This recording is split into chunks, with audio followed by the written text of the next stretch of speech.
ఈ డబ్బులు తీసుకో పెద్దమ్మా. నాకెందుకు డబ్బులు ఇస్తున్నావు బాబు? తన పరిస్థితి ఏంటో తనకే తెలియని నిత్యాన్ని ఇన్ని రోజులు జాగ్రత్తగా చూసుకున్నాం, అందుకే ఇస్తున్నాను పెద్దమ్మా. నాదే ఉంది బాబు. ఒక ఆయాలా చూశాను. ఒక అమ్మాయితో ఏ సంబంధం లేకపోయినా సాటి మనిషిగా తన్ని కాపాడి నువ్వు పడిన తపన చాలా గొప్పది బాబు. నీతో పోల్చుకుంటే నేను చేసిందేముంది?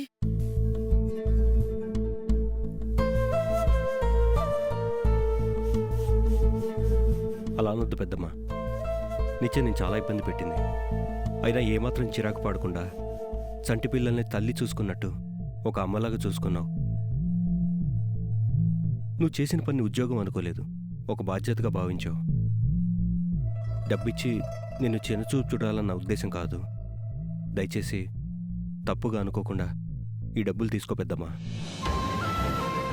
బాబు, నేనమ్మలా మాత్రమే చూశాను. నువ్వు కంటికి రెప్పలా చూసావు. అమ్మ వయసొచ్చే వరకే తోడుంటుంది, కానీ కంటికి రెప్ప జీవితాంతం తోడుంటుంది. అలా తన ఆరోగ్యం కుదుటపడే వరకు నువ్వు తనకు తోడుగా ఉన్నావు.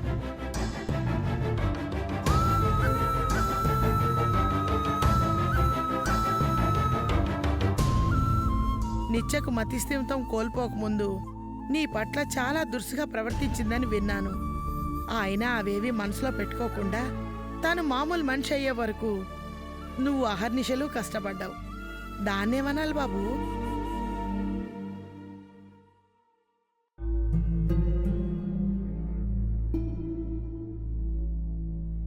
నేను నీకు ఉడతాభక్తిగా సహాయం చేశాను. దయచేసి ఆ సహాయాన్ని డబ్బుతో వెలకట్టకు.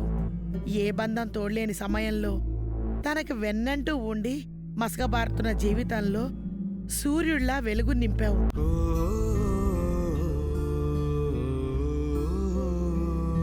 ఆ వెలకట్టలేని తోడుతో పోల్చుకుంటే నా సహాయం ఏపాటిది బాబు? దయచేసి డబ్బు తీసుకోవాలని కోరుకోకు.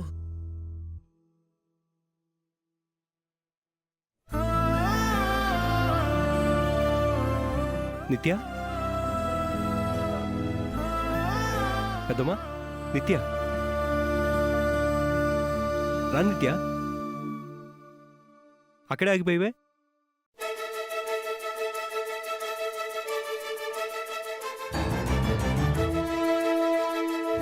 నిత్య, ఇప్పుడు ఎలా ఉంది? Are you okay? రా నిత్య.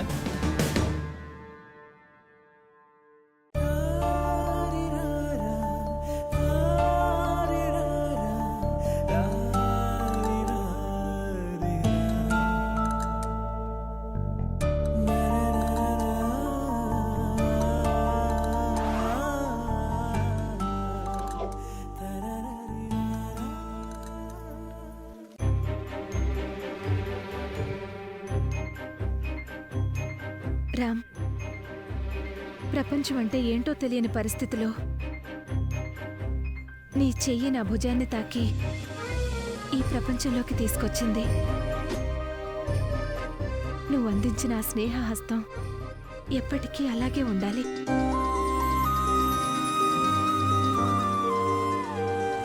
థ్యాంక్స్ అన్నది చాలా చిన్న పదం రామ్. అందుకే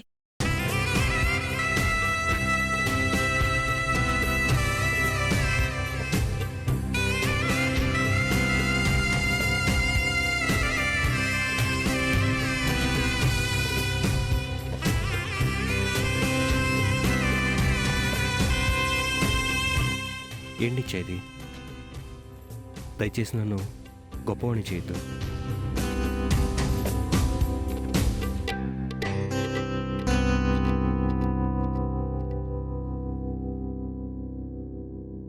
కష్టం వచ్చినప్పుడు ఆదుకుంటాడో లేదో తెలియని దేవుడికి రెండు చేతులెత్తి దండం పెట్టుకుని కాపాడమని వేడుకుంటాం.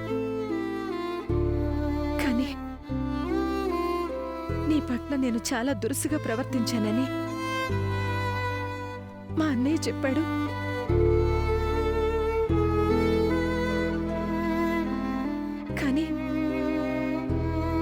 కానీ అవేవి మనసులో పెట్టుకోకుండా